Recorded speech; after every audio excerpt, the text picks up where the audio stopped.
Boa noite, gente. Boa noite, Semina HCEL 2020.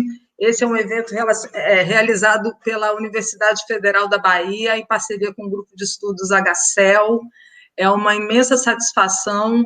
A gente está agora transmitindo a conferência de encerramento do evento, que foi um sucesso, que tratou de muitos, diversos e múltiplos assuntos durante esses 3 últimos dias.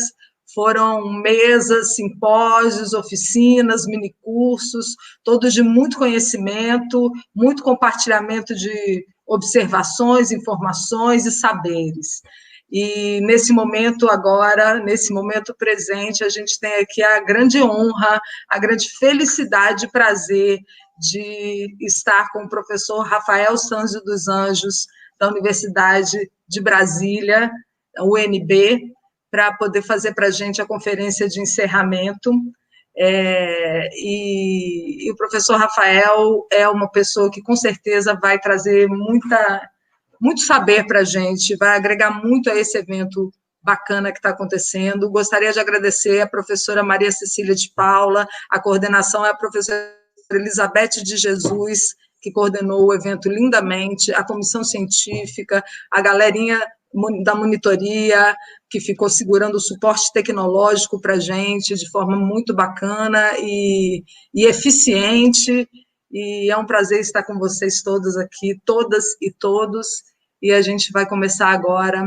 Eu vou apresentar para vocês um pouquinho sobre quem é essa figura especial que a gente trouxe hoje para conversar com a gente.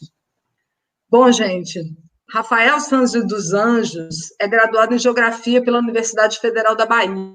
Ele tem especialização na Universidade Estadual Paulista. Rafael andou pelo mundo, né?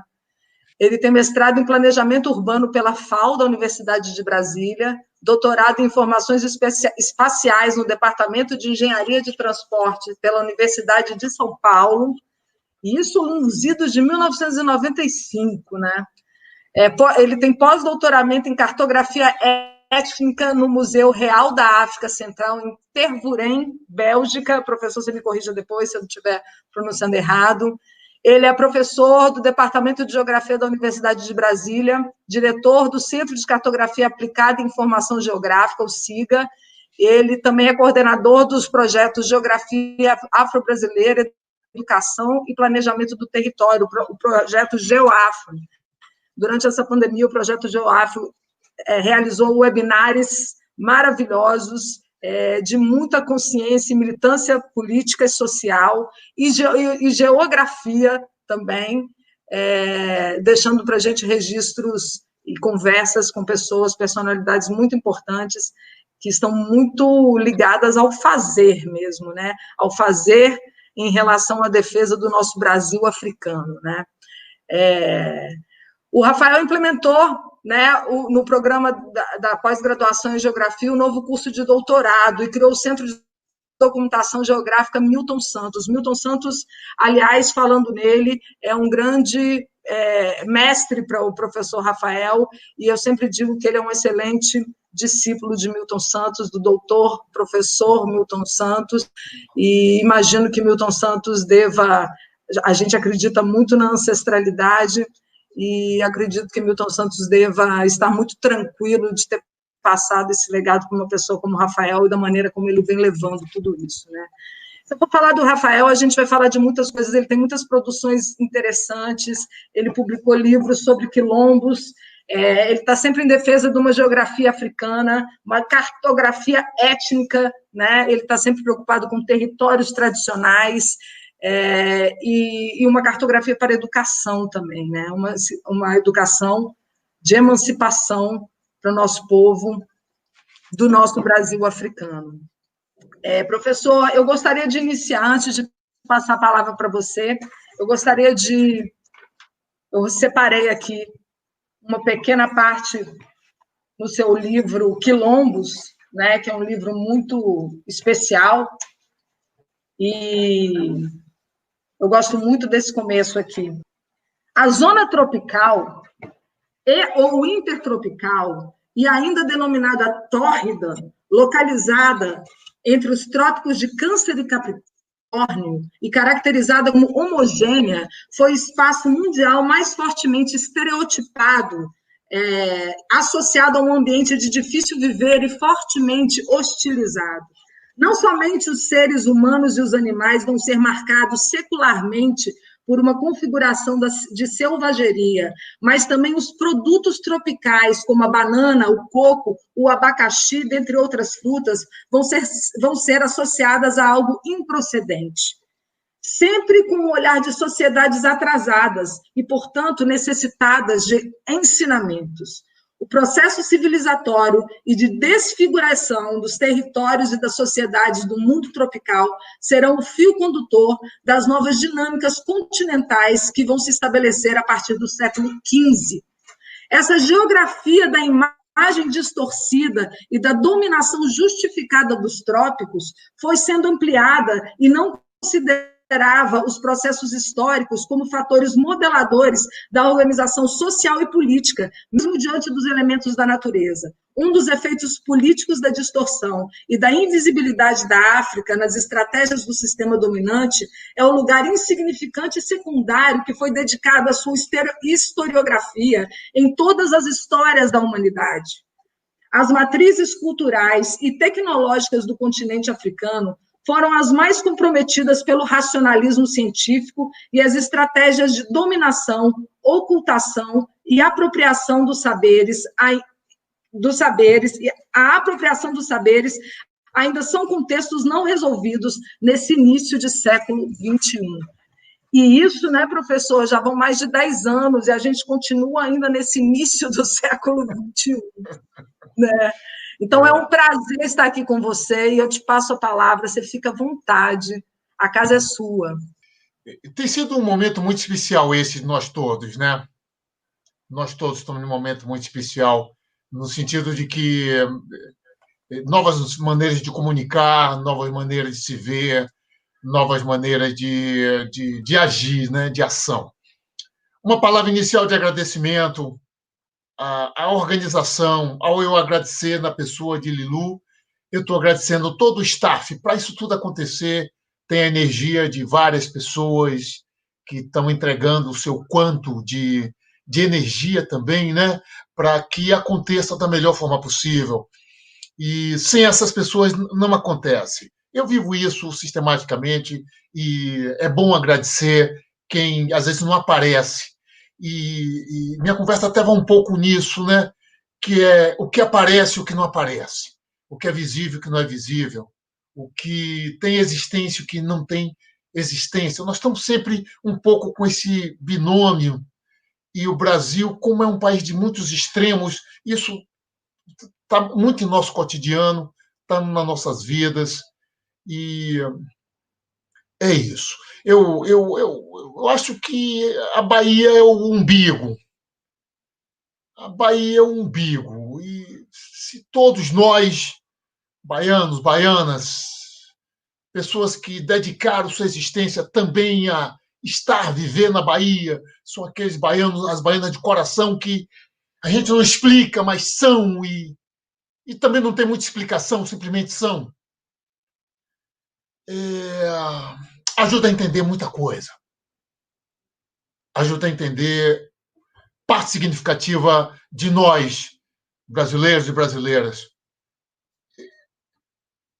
Seria tranquilo colocar só isso, brasileiros e brasileiras. Mas precisamos botar afro-brasileiro e afro-brasileiras. Porque não usamos euro-brasileiros e euro-brasileiras porque eles já são. Nós também somos, mas estamos em um processo de resistência, de afirmação, de autoafirmação, de ação. Então, colocar que eu sou afro-brasileiro, eu estou dizendo que eu nasci aqui, meus ancestrais são daqui, eu sou da diáspora, sim, mas o meu lugar é aí. Meu lugar é aqui. Meu lugar é no território Brasil.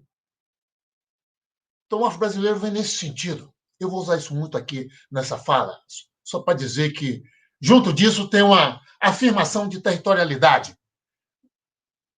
E eu acho que é importante para todos nós isso, né? Porque a territorialidade ela tem conflitos. E a gente vai falar um pouco disso ao longo dessa fala. Eu vou buscar aqui umas imagens que eu preparei para esse evento ilustre para mim, porque ele é desafiador, ele é provocador, e ele tem algo que na universidade nós estamos em busca quase que permanentemente, que é o Gestalt.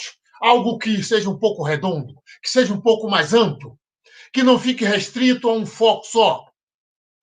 Que esse é o barato do universo. Universidade vem de universo. O universo vem de amplitude. O universo tem de buscar compreender de perspectivas distintas.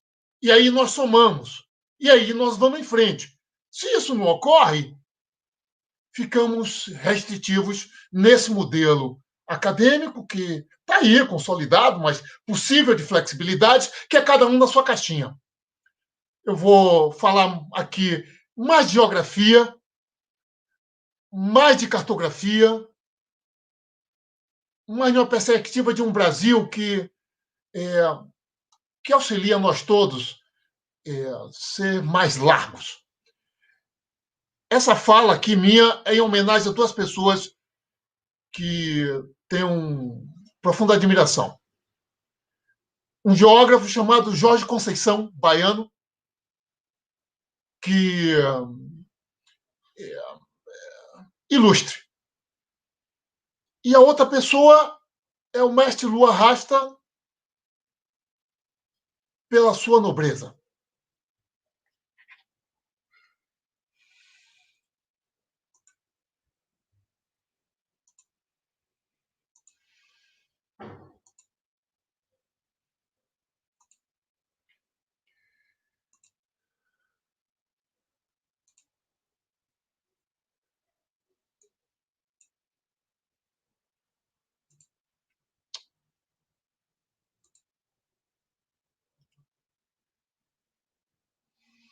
Vocês estão vendo aí? Lilu, está vendo bem? Tem uma imagem do Brasil? Não, Não, ainda não estou vendo a imagem. Não estou vendo a imagem. Vou pedir para o pessoal do suporte ficar não. atento a Eu vou isso aqui. compartilhar agora. Por gentileza, verifique se agora está. Agora foi. Agora foi.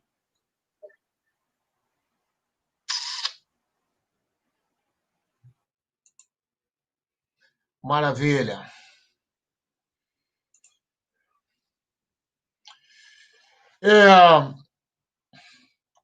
O Brasil, eu vou falar um pouco aqui dessas pesquisas que acontecem no laboratório no centro de cartografia, né? Vou começar aqui de novo, já direto dela. Apresentação. Ok.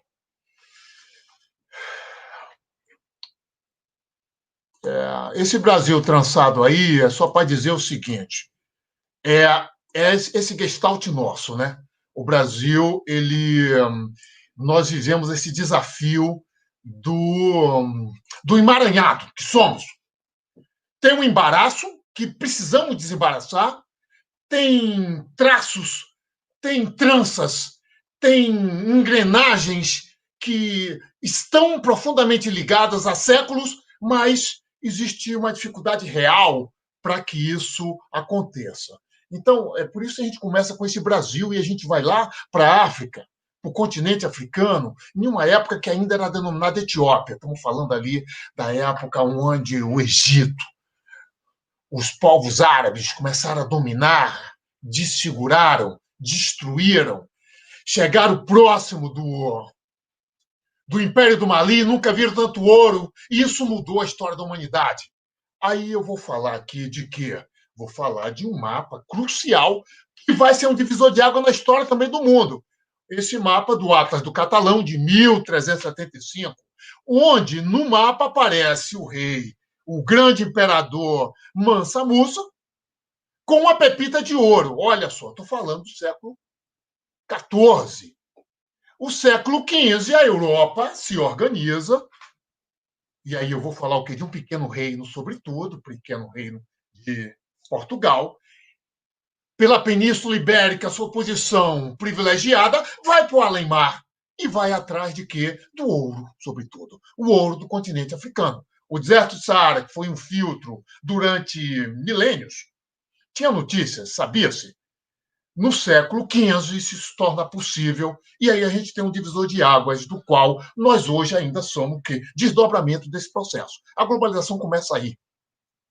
Então a gente começa aí com a expansão, novas fronteiras, os novos povos, e aí a gente tem vários cliques que mudam de maneira substancial e que estão no nosso cotidiano até hoje. A relação dos seres humanos entre eles, o subjugar, o inferiorizar, o caracterizar, e também o quê? A relação natureza-seres humanos. Isso também vai mudar de maneira significativa. Então, a Europa moderna ela vai precisar, para justamente se modernizar, se constituir os seus estados, se fortalecer do continente africano. O continente africano, então, é o quê? É o umbigo, é o tripé de um processo desses últimos 5 séculos.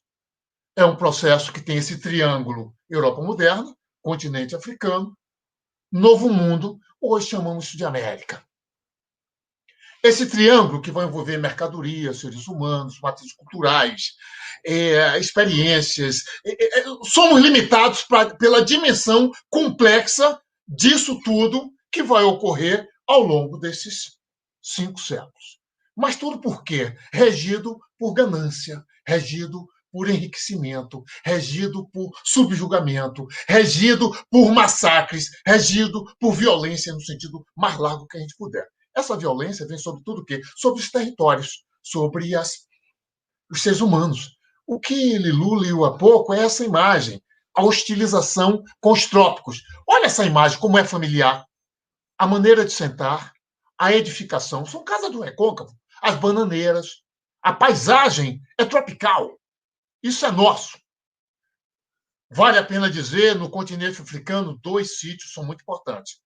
A ilha de São Tomé, onde vai ser a matriz do que vai se dar no Brasil logo em seguida, que é o quê? O engenho, a senzala, a Casa Grande, o modelo do Pardo e as minas de ouro lá do Benin.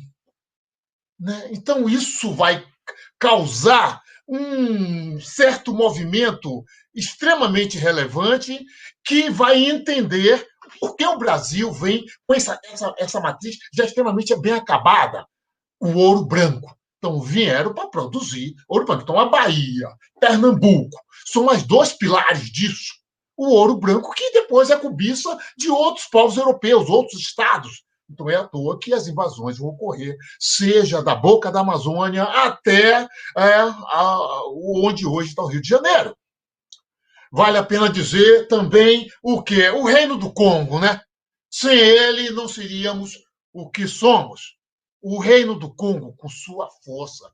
Primeiro grande reino que se cristianizou. Como é que eu explico no Brasil tanto Moçambique, tanto rei do Congo, tanta rainha do Congo, Maracatu, reisada, congada?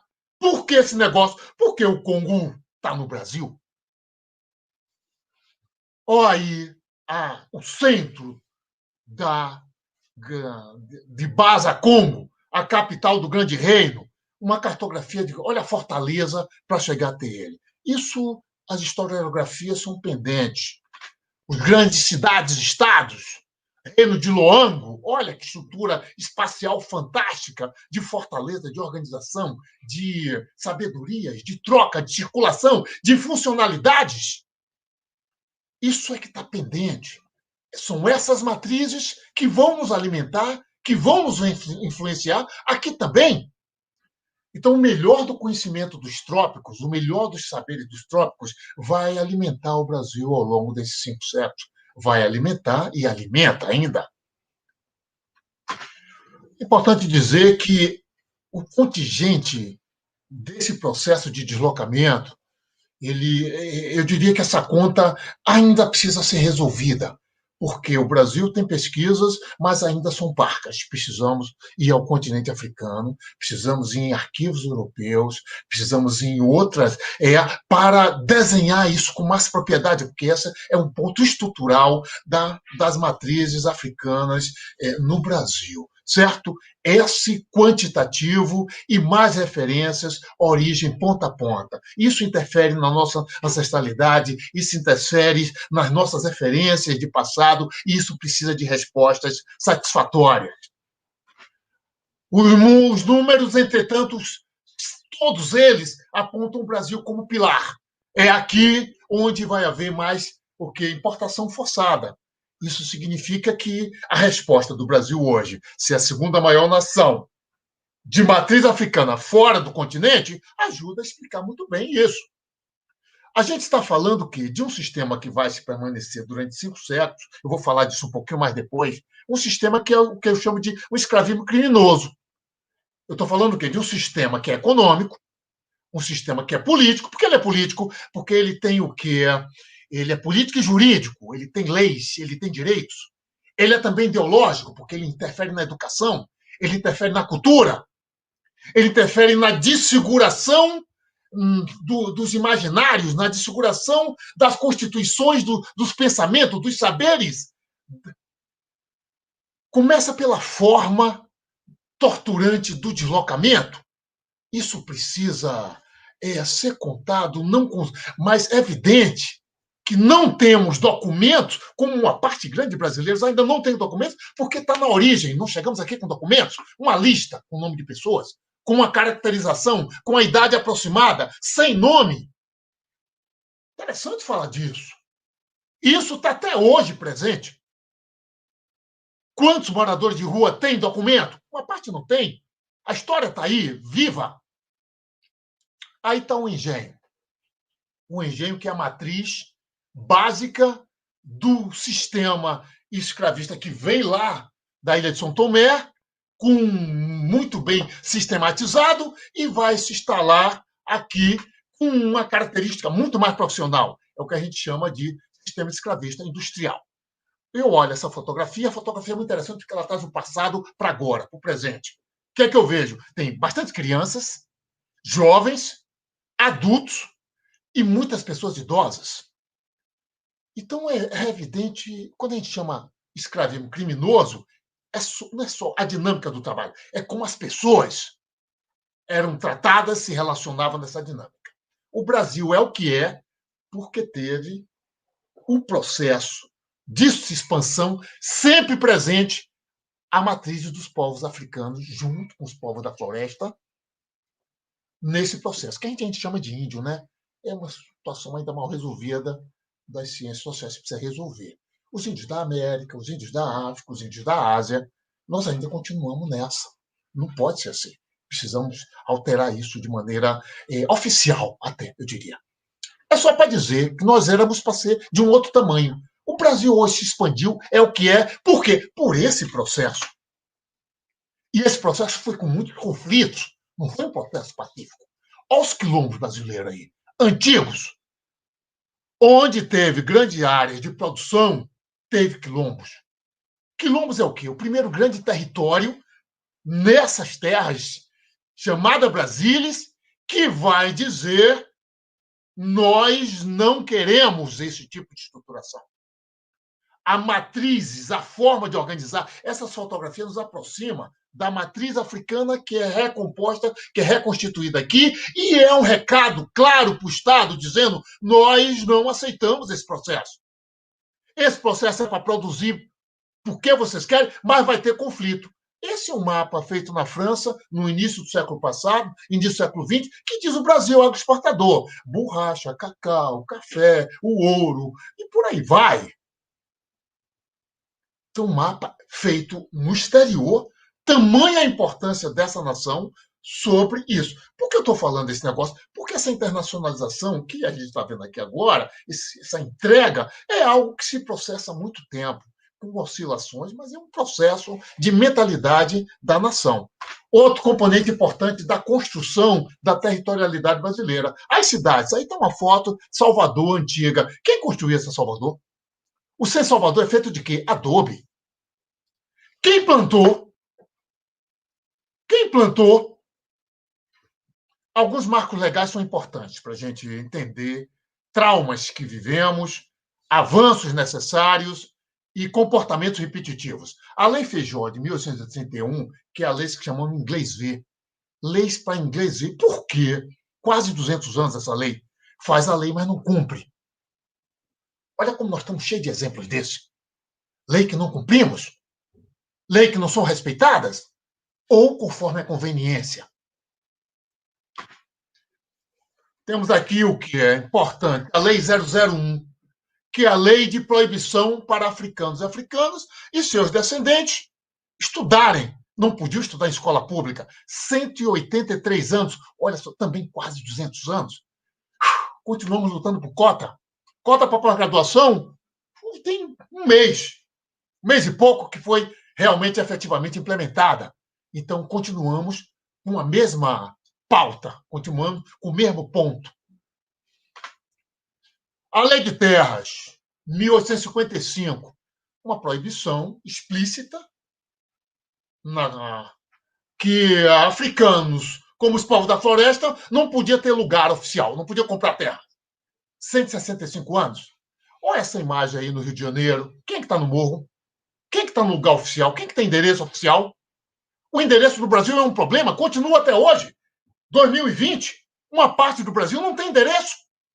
O Correios funciona com precariedade, com aproximação. Como pode prosperar uma nação com esse conflito estrutural, secular, não lugar, não existência, não endereço?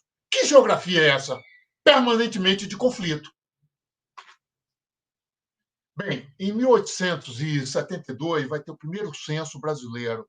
Isso é um dado importante porque esse censo vai mostrar que 70% da população existente, recenseada, contada, era de africanos e descendentes, africanas e descendentes. O que é que isso mostra? Poxa, muito próximo do que o Brasil é hoje, né? Quase 60%.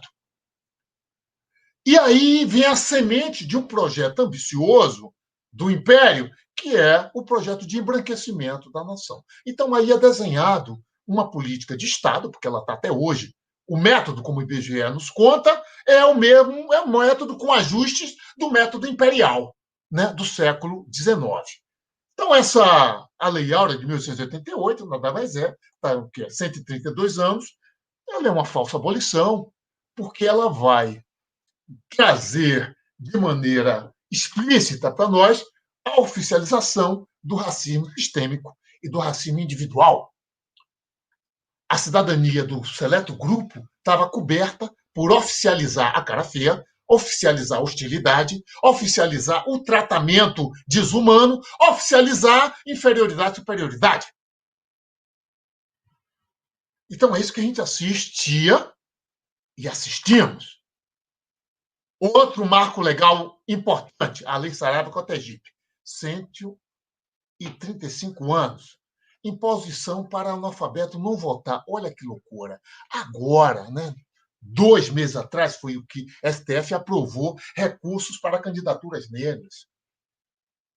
Olha, agora é que nós vamos ter mais político de forma mais oficializada. Então, é como entender o Estado, o papel do Estado brasileiro nesse processo, né? A lei da vadiagem, tanto conhecida aqui nesse universo da capoeira, 1890, 130 anos. O que é essa lei da vadiagem? Vai oficializar, vai naturalizar o Estado policial que vivemos.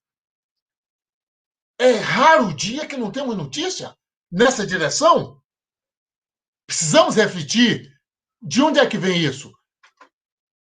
Vem daí e de outras culturas. No fim do século XIX, início do século XX, nós vamos ter o quê? A deportação oficial. É interessante isso, porque essa deportação oficial não foi cortesia, não foi reconhecimento, nada disso. Estava dentro do processo do embranquecimento. Em contrapartida, a gente vai ter o quê? Mais ou menos no mesmo período, 1911, as facilidades para os imigrantes europeus virem para cá. Está fazendo o quê? 110 anos?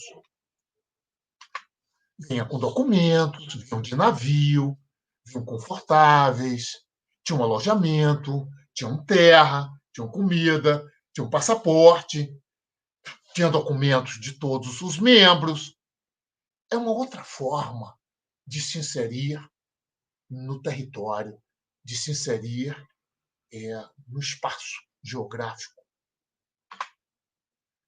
Aqui está a nossa formação territorial brasileira de 5 séculos. Ao longo desses 5 séculos, vamos ter sempre um sistema escravista dominante. O Brasil não teve um refresco. Não tivemos, assim, 50 anos, 100 anos, 20 anos de refresco. Não houve isso. Não houve isso. Não temos refresco. São 5 séculos onde a complexidade dos 2 tempos do Brasil, o Brasil do passado e o Brasil do presente, esse mapa aí do lado esquerdo mostra o que? O processo diaspórico, né? A chegada conflitante nas grandes metrópoles portuárias, de Belém do Pará a o sul do Brasil, Paranaguá, Rio Grande, cidades escravocratas. O censo está aí, que mostra grandes populações, Minas Gerais, Bahia, Pernambuco, São Paulo, Rio de Janeiro, Maranhão, grandes unidades políticas escravagistas desse país, enriqueceram com o sistema escravista, portanto, deveriam ter uma outra postura. E, do outro lado, o Brasil do agora, o Brasil conflitante, os povos das florestas acuados, as manchas verdes, acuados na fronteira, a população afro-brasileira ocupando todos os espaços, as diásporas da capoeira, as diásporas do candomblé, as migrações dos povos africanos, para aqui agora o povo do Congo voltando, o povo do Caribe entrando. Então, esse Brasil em conflito desses 5 séculos de exclusão, de preconceito, de formalização do Estado da invisibilidade. Existem 2 conceitos que é importante a gente sempre clarear, eu estou passeando por eles, terra e território.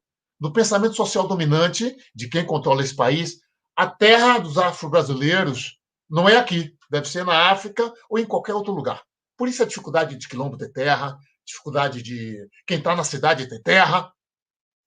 Esse é um fundo de medo básico dos afro-brasileiros se tornarem proprietários, de serem incluídos na sociedade, de terem poder, porque terra é poder.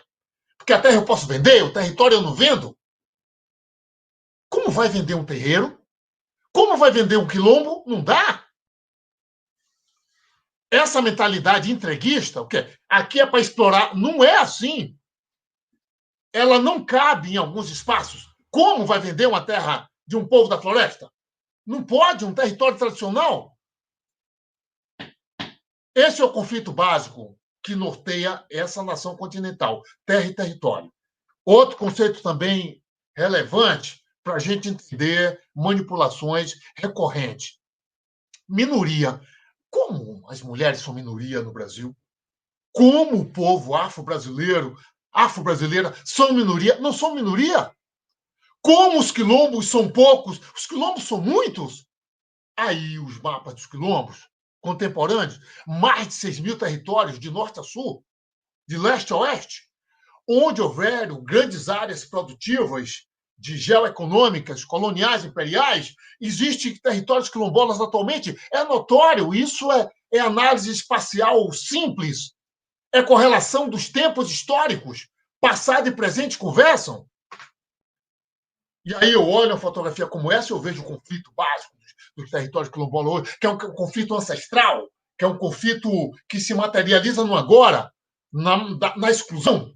O jovem sai e ficam os mais idosos e as crianças. Sai para estudar, sai para trabalhar, sai para buscar uma outra oportunidade. E aí o território fica vulnerável, o território, ao mesmo tempo que tem os saberes, tem também o risco. São os territórios vulneráveis e que a nação precisa ter atenção, porque esses territórios são de solução, não de problema. Aí está a similitude de padrões tipológicos no continente africano, sobretudo na África Banto, e padrão tipológico que ocorre em quilombos brasileiros, a forma da casa, a forma do galpão, a forma de estruturar o espaço, é tudo. É uma reconstituição. A forma também, essa cartografia de um território quilombola tem uma lógica espacial diferente da Carta de Atenas, diferente do urbanismo clássico. Raras escolas de arquitetura, como aí na Bahia, têm um espaço real de que a arquitetura afro-brasileira tem notoriedade, é solução, é possível, é factível. Uma casa quilombola tem qualidade, tem méritos, tem sobrevivência, tem resistência. Um adobe rebocado dura 200, 300 anos. Isso é solução, isso não é problema. Olha como o Brasil trata, com pichação, com repúdio, com algo que é mal resolvido há 135 anos, que é um ódio pelo fim do sistema escravista. Isso não dá, não cabe mais. A violência institucionalizada com o povo quilombola não dá, que se reflete também nos outros povos. Não pode.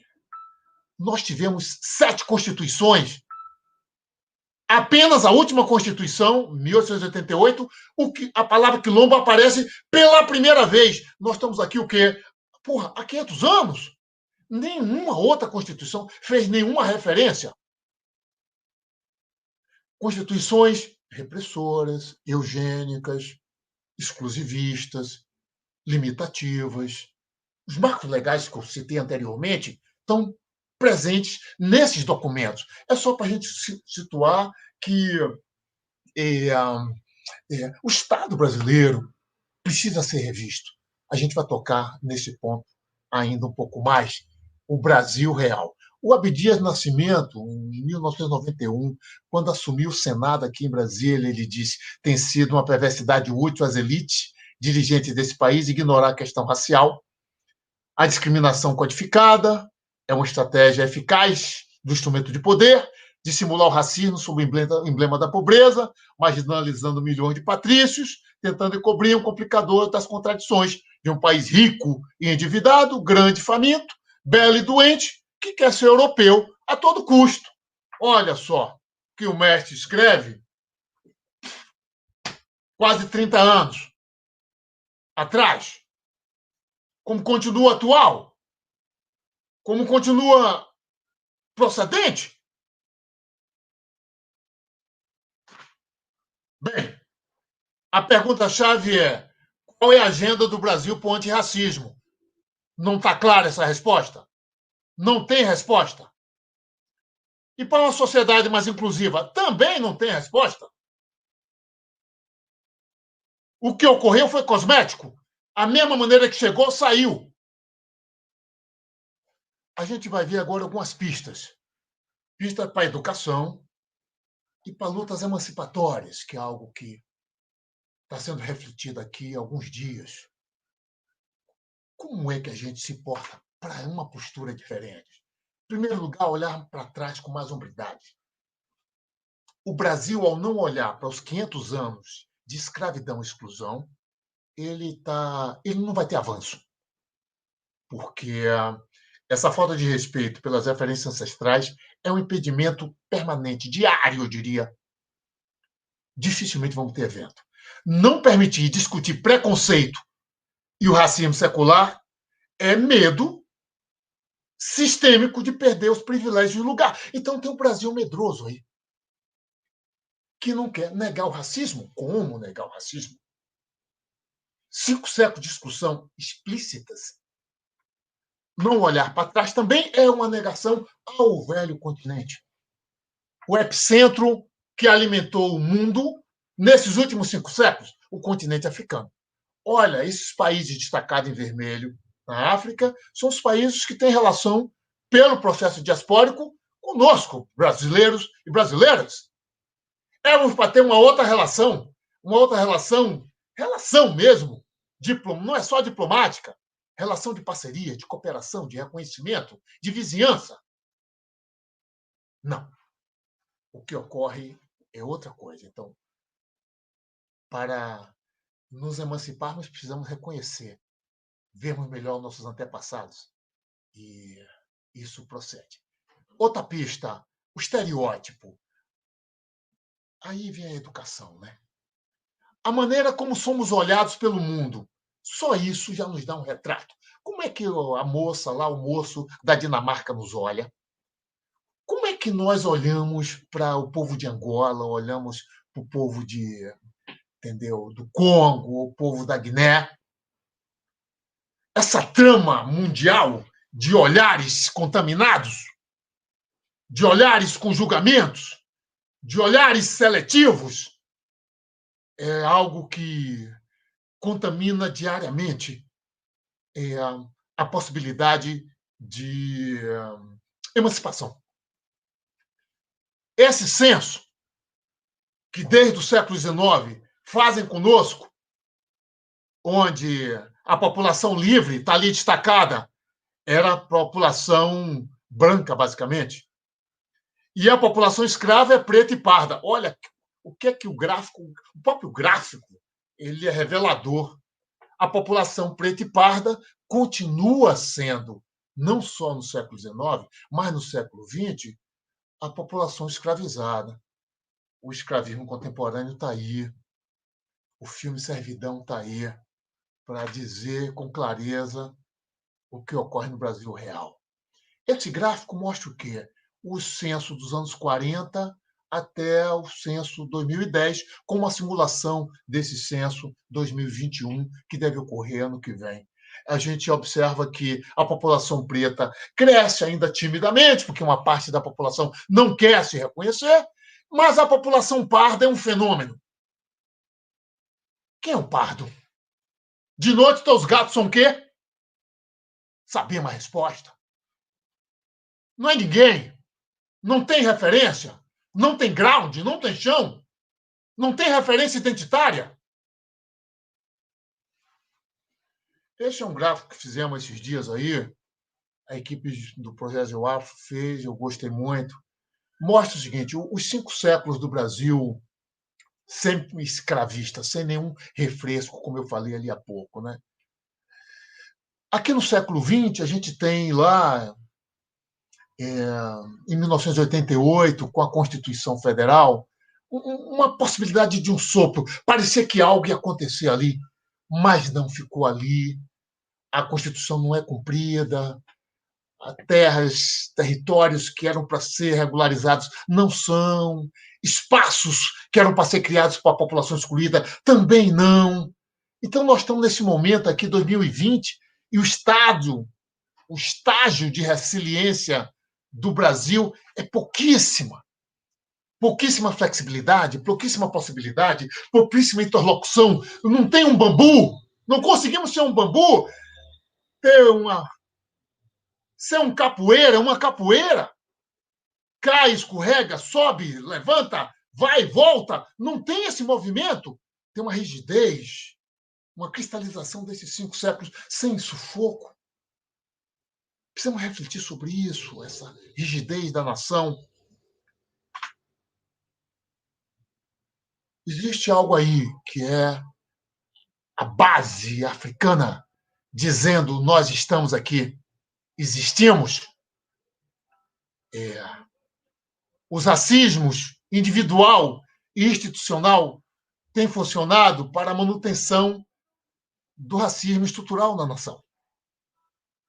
Não existe responsabilização pelo Estado. O Estado continua ressentido e ainda zangado com o sistema escravista que se finalizou há 132 anos e justifica-se mantendo a negação oficial, banalizando os fatos e aprofundando o modelo da desigualdade.